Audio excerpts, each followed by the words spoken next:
guys, what's up? It's Gina, and today I decided that I was going to buy giraffe fabric. I decided that I am going to make a giraffe jacket using like this kind of fabric. And I'm not really sure how I'm going to do it, but I'll figure it out. Hold on, I have to change so that I don't get like giraffe guts everywhere. So before we start, I want to do a quick story time because we're cool like that. So basically today what I did was I went to Joann's for no apparent reason, and they were having some pretty crazy sales. And I thought might as well take advantage of it. So I bought an excessive amount of fabric, and they kind of scammed me too because I was supposed to have a coupon that works, but it didn't. But anyway, here we are now, and we are going to be making a jacket out of this giraffe fabric. Okay, so the first order of business is figuring out how I'm going to do all of this, because obviously I don't have any actual like sewing knowledge, and I just do whatever YouTube tells me to do. I have made a few jackets before. They were not cute. So the first thing I want to do is put this giraffe fabric on the floor, like that, to change the camera angle so y'all can see this better. That's terrible. Okay, that's good enough. Here we have a shirt that I'm going to use as a pattern to figure out like how the sizing is going to work and everything. So as you guys can probably not see, what I'm going to do first is put this down onto the giraffe fabric, and I'm going to like trace around the body in order to kind of get a size that will hopefully fit. So here what I'm doing is using a marker and tracing around the outline of the shirt in order to get the pattern and like the sizing and the shape that I want the coat to be. I would suggest that you use a shirt that's a little bit oversized on you in order to give it that jacket-tastic look. So what I did was I traced three panels. Two of them were the front two panels. What the heck am I saying? Okay. I'm going to insert a picture so that this is more clear for you guys. But basically, I cut 3 panels. This is like the general pattern that I used. And you'll be cutting these shapes out and use the shirt as a guide for how big they should be. Now what you want to do is sew along the shoulder parts, like the very top of the front panels and the back panels so that it looks like this. And then after that, you're going to take the arm panels and kind of connect them onto where you connected the arm pieces like this, and then you're going to sew all the seams shut.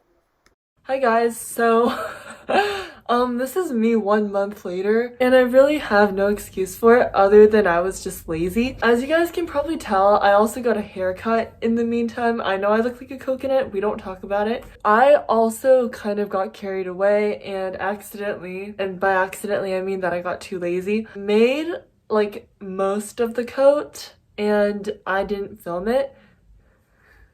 So what I'm going to do is I'm going to try to explain like how to finish it up and kind of how to get to a point where it looks like something you can actually wear. So as you guys can tell, the last step that I explained before I quit was kind of sewing the arm part to the body part. Let me lay it out in a better way. Kind of like that. So after you sew the arm part, this seam onto the body part, what you want to do is sew straight down this part on the wrong side, as you can tell, in order to close off the top seam of the sleeve. And then once you're done with that, you want to go underneath to the bottom seam of the sleeve and sew a straight line down this way and then also down the side of the body piece in order to combine the front panel to the back panel. And you want to do that for both the sides. So what you want to do after you get the main pieces sewn together is kind of think about what you're going to do with the lining. So as you guys can probably tell, I have no idea how to sew lining onto anything at all. I kind of tried to recreate the same shape as the jacket with this random fabric scrap, and then kind of sewed the wrong sides together in order to flip it around and then sew the right sides together. But that really didn't work out for me at all. So I'm going to try to remove what I've sewn on of the lining so far in order to like kind of think about what I can change and about what I can do better. So I'll see y'all until then. So how I sewed the lining was I took the pattern that I used to make the jacket, the fur part, and then I recreated that exact shape using the lining fabric. As you can see, this is the front panel right here, this is the other front panel, this is the back panel, and these are the sleeves. And what I've done here is I have put the right sides together. As you can see, the seam is right here, which means that this would be the right side.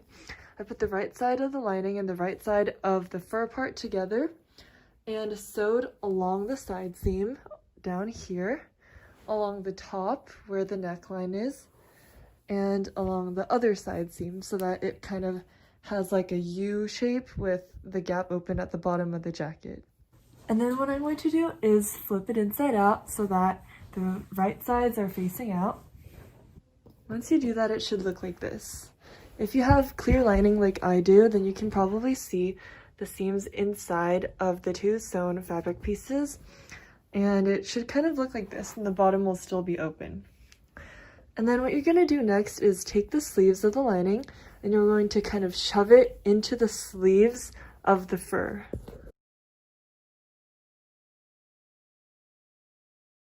And once you've done that, this should be the general shape that you have. Once you look in, you will be able to see that the lining now matches up perfectly with the outside fabric. What I'm going to do next is close off all of the seams that are open, such as this bottom seam right here, as well as the sleeves.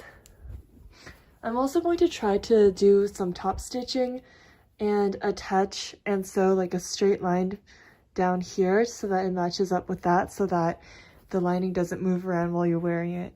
Literally, I'm like this close to quitting and just not making a giraffe coat. I have no idea what to do with the bottom part. You know what?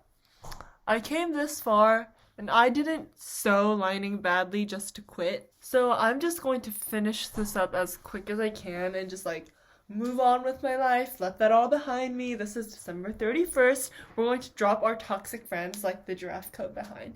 I know it looks normal, but like the more you pay attention to it, the uglier it gets. The only thing I have left to do is the bottom. So originally my plan was to just like sew it closed and call it a day. I didn't really realize that that's not going to be possible. So my plan right now, okay, this is terrible. I'm going to like kind of roll this closed, like I'm going to tuck both of the fabric in like this and kind of like roll the end seam and then like sew on top of there. With that said, we are going to get pinning.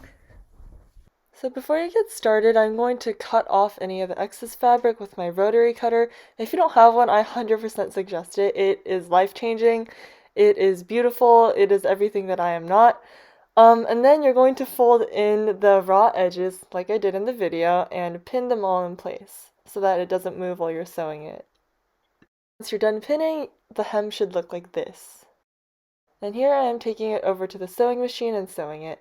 I realized that I should have pinned it the opposite way, but I am too tired and too lazy to care. If you do the cooking by the book, then you'll have... Bring it down, bitch! Let me see you back it up! Shut that ass down, load it, pick that motherfucker up! Bring it down! If you guys have made it this far, then thank you so much for watching. I hope you enjoyed it, even though it was the worst coat tutorial on YouTube. And remember to like and subscribe if you want. If you don't want to, then that's fine too. And I hope you guys have a good new year and don't die. Bye!